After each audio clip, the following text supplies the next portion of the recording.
اس video میں ہم class 10th science 1 کا سبق نمبر 3 کیمیائی تعاملات اور مساواتیں اس کے سوالات کے جوابات دیکھنے والے ہیں۔ آپ کے پاس اس ویڈیو میں اس سبق کے سارے سوالات کے جوابات آپ کو دیکھنے کو ملیں گے، اور ساتھ ہی ساتھ اس سے پہلے ہم نے کئی مضامین کے لگ بھگ سبھی جو اسباق ہے اس کے سوالات کے جوابات ہم نے اپلوڈ کر چکے ہیں ہمارے ہی چینل پر۔ آپ پلے لسٹ میں جا کر اس کو دیکھ سکتے ہیں۔ اردو ہے، ہندی، مراٹھی ہے، تاریخ، شریعت، جغرافیہ، سائنس 1، سائنس 2، اور ساتھ میں میتھمیٹکس 1 اور میتھمیٹکس 2 کو ایکسپلین بھی کیا ہوا ہے۔ آپ وہاں سے جا کر وہ ساری ویڈیوز کو دیکھ سکتے ہیں۔ رائٹ سائڈ میں ویڈیوز کے آپ کو پلے لسٹ والا آپشن مل جائے گا، آپ وہاں سے وزٹ کر کر سارے ویڈیوز کو دیکھ سکتے ہیں۔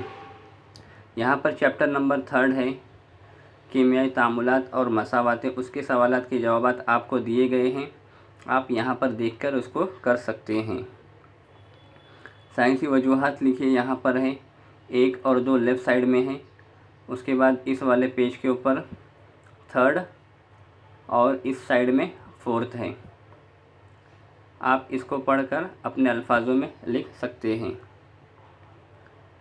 اس کے بعد کی جو اگلی سائنسی وجہ ہے، اس کے بعد جو سوال نمبر 5 ہے، ذیل کی تصویر کا مشاہدہ کیجیے اور کیمیائی تعاملات کی وضاحت کیجیے۔ یہ امپورٹنٹ کویشچن ہے، ایگزام میں آنے کے چانسز ہے، اس کو اچھے سے پڑھ لیجیے۔ پانی کا قطرہ دیا ہوا ہے اور اس کے زنگ کے عمل کو بتایا گیا ہے۔ یہاں پر سوال نمبر 6 ہے، درج ذیل کیمیائی تعامل میں کن عامل اشیاء کی تحویل ہو رہی ہے اور کن عامل اشیاء کی تکسید ہو رہی ہے وہ بتانا ہے۔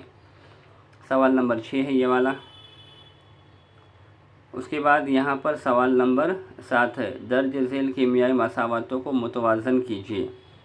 اس کے کچھ مرحلے ہیں، آپ مرحلے کے حساب سے کر سکتے ہیں اس کو باکسز بنا کر۔ رائٹ سائڈ میں 1st ہے اور لیفٹ سائڈ میں 2nd، اس طرح سے یہاں پر جا کر یہ کمپلیٹ ہوتا ہے اس والے پیج پر، لیفٹ سائڈ والے پیج پر۔ آپ دیکھیں گے تو آپ کو آئیڈیا لگ جائے گا سوال کہاں سے سٹارٹ ہو رہا ہے اور کہاں پر اینڈ ہو رہا ہے۔